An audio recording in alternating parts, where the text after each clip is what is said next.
ባይዘው ከ10 የአፍሪካ ሀገሮች 9 የአፍሪካ ሀገሮች ራውንድ ኦፍ 32 ተቀላቅለው ነበር ይሄንን ሳውዝ አፍሪካን ጨምሮ እና ደስ ይል ነበር በጣም እንዲ 50-50 ስሜት ነው የሰጠኝ በነገር ላይ እሱን መስሳማ እሱን ዜና እንዴት ለምን በጣም ደስ የሚል ሰክሰስ ነው ለአፍሪካ ከዛ ግን ኢትዮጵያ ያለችበትን ፖዚሽን ሳስበው በጣም ነው የደበረኝ ማለት የድሪም ራሱ አታረገውም ለዓለም ቶ 32 መግባት ምናምን ነገር ለመሳተፍ ራሱ አታስበው ያለንበት እንትን አሁን ቅርብ ጊዜ የስቴዲየሞቻችንን ጥራት ስታየው የሊጉን ጥራት የአርባ ምንጭ ከነማውን አሰልጣኝ ሰምተዋል ያለው ምን ወደቁ 20 ውስጥ 20ኛው ነው ወረዱ ከሊጉ እሺ እና 37ኛ ሳምንት እሺ መሰለኝ ብቻ አንድ ጌም ምናምን ብቻ አረጋግጡ እንደሚወርዱ አረጋግጡና ያረጋግጡበት ሰይድ ኪያር ነው ጋዜጠኛው እየጠየቀው ነው አሁን ወርዳችኋልና ምን ታስባለህ ምናምን አይነት ጥያቄ ሲጠይቀው ወርደናል ብዬ ማለት አልችልም ማለት አረጋግጠው ነው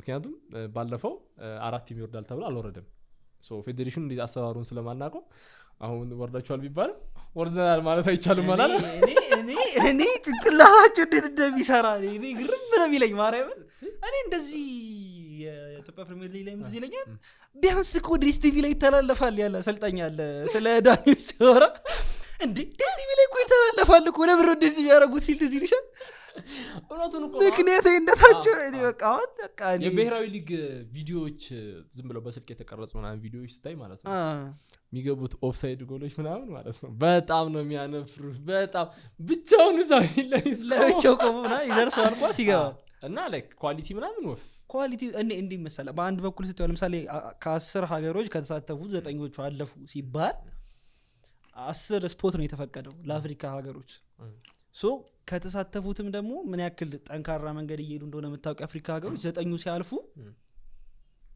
እኛ ያን ስፖርት ለማግኘት የኳሊፊኬሽኑ ስፖርት ላይ እንዛ ቦታ ላይ ለመሆን እግር ኳሳችን ምን አይነት መንገድ ይቀርዋል ቢስሚላህ ሚሊዮን ተረዳ ለምሳሌ ነው የሆነ ሰዓት ላይ የኢትዮጵያ ብሔራዊ ቡድን ሙሉ ስኳዱን አቋል ሙሉ ስኳዱን አቋል ሳሌ በረኛ ላይ ጀማል ጣሰውና ሲሳይ ባጫም ነበር በቀኝ ስዩም አለ መሃል ላይ ነቢያድ ግልኝ ኤልያሳሉ ደጉ ደበባ አለ አይና አለም አለ በላይ በኩል አበባ ቡጣቆ አለ መሃል ላይ አዲስ ህንጻ አለ አስራት መገርሳ አለ ምን ያልተሾማ አለ ከዛ ክንፍቱሳ አዳነ ሳላዲን ታወራለ አሁን ያለውን የኢትዮጵያ ብሔራዊ ቡድን ምን ያክል ታቃቸዋለህ ብትለኝ ማርያም ምኮራበት ነገር አይደለም የሚያስደስተኝ ነገር ማለት ግን የሆነ ያክል ጨዋታዎችን ብቻ አላነሳቸው የምችል ፎርዋርድ ተጉዘናል ብያለሁ በእግር ኳሳችን ከኢጂፕት ጋር ቅርብ ጊዜ ለአፍሪካ ዋንጫ ማጣሪያ ወራ ለዋንጫ ማጣሪያ የተጫወተውን ጨዋታ ያያየው በጣም እኔ ይል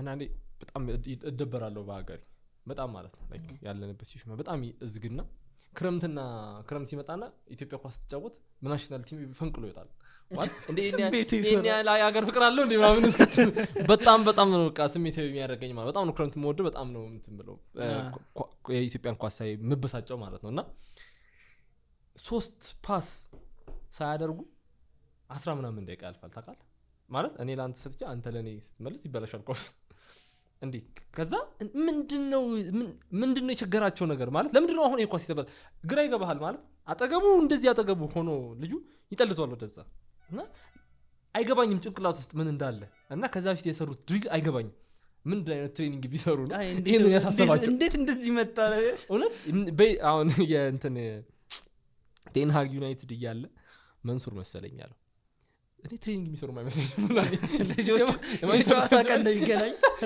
እውነት እና አሁን ኢትዮጵያ ብሔራዊ ቡድን የሚጫወትበት መንገድ ምናምን ስታየው ማለት ባላጣ ነው ታለንት ከዛ ደግሞ ኦኬ ሰሞኑን ለምሳሌ የሆነ እንትን ሄጄ ነበር አካዳሚ ከና እየጀመሩ ነገር ነው እና የሀብታም ልጆች አሉ እሺ እና አጥቂ ላይ ምናምን የሚሰለፉ የሀብታም ልጆች አሉ አጥቂ የሚመጣው የሀብታም ልጆች አሉ እና ትንሽ የቲም ስለሆኑ ከዛ ፋይናንሻል ሰፖርት ስለሚፈልጉ እንትኖቹ አካዳሚ አይደለም ላይክ ቲም ነገር ነው ብቻ የሰፈር ቲም ነገር ነው እንትን ሰፖርት ስለሚፈልጉ በቃ ሀብታም ልጅ ያሰልፉታል ነገር የለም ከዛ ጋዜጠኞች እዛው አካባቢ ስፖርቲንግ ዳይሬክተር ሆነው ተብሎ የሚሾሙ አሉ አይደለ የክለብ ውስጥ እነሱ ደግሞ ዋና ስራቸው ደላሎች ናቸው ሶ ይመጡና ኮሚሽን ከዚህኛውም ከክለቡም ከምናምን የሚፈርሙ ይወስዱና ማለት ነው ለምሳሌ አሁን 17 አመት በታች የጊዮርጊስ ቲም የቡና ቲም ምናምን አላ ሶስት ውስጥ እንዲሞከሩ ይወስዷቸዋል። የ21 ዓመት የ2 ዓመት ልጅ ሊሆን ይችላሉ እነዛ ልጆች። አሁን ናሽናል አይዲ መጣ። ናሽናል አይዲ ሲመጣ እድሜ እንትን ምናምን አጀስት ማድረግ አትችልም፣ እንደፈለክ መታወቂያ ማውጣት ምናምን አትችልም፣ ኦልሬዲ ሬጂስተር ስለሆነ ማለት ነው። ጆይን አድርጎ የነበረ ልጅን ለ17 ዓመት መለሱት ማለት ነው።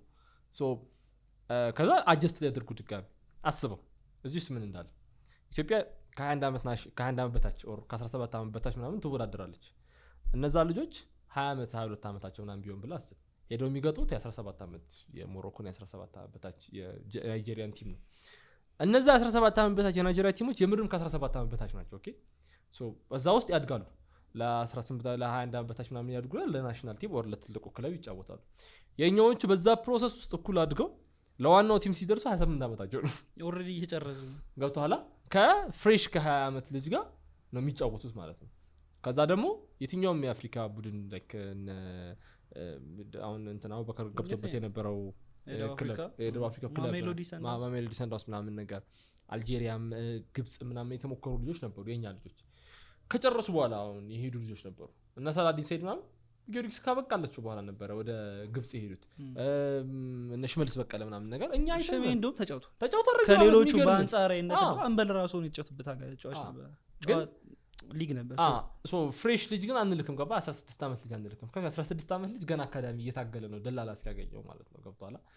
በጣም ሳድ ነውና የኢትዮጵያ እግር ኳስ ለምትወድ ሀገር በተለይ የእግር ኳስ ደጋፊ ሁሉ ላላት ሀገር አይገባንም። በጣም የሆነ መንግስት በደንብ ገብቶበት ሪፎርም መደረግ ካለባቸው ነገሮች ገንዘቡ እየፈሰበት ካልሆነ አይቀር ገንዘብ እየወጣበት ሲሪየስሊ ይወሰዱት እውነት ገንዘብ እየወጣበት ነው። ሊጉን እንደ ኮርፖሬት ምናምን አይደለም መተዳደር ያለበት በደንብ ስርዓት ባለው ወይ ማነው ሸላሚው ማነው ወዳዳሪው አካል ክለቦች እንዴት ነው የሚሰሩት ምናምን። አንተ ጊዮርጊስ እኮ ሊፈርስ ቋፍ ደርሶ ነው እኮ የተመለሰው።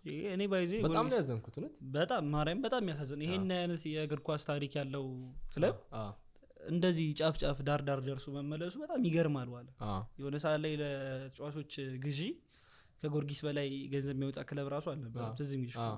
ግን የሆነ አንድ ስፖንሰርሺፕ ሲጎል ይሄን ያክል ድራስቲክ ለውጥ የሚመጣ ከሆነ በጣም አስቸጋሪ። ምን ላይ ነው የቆሙት?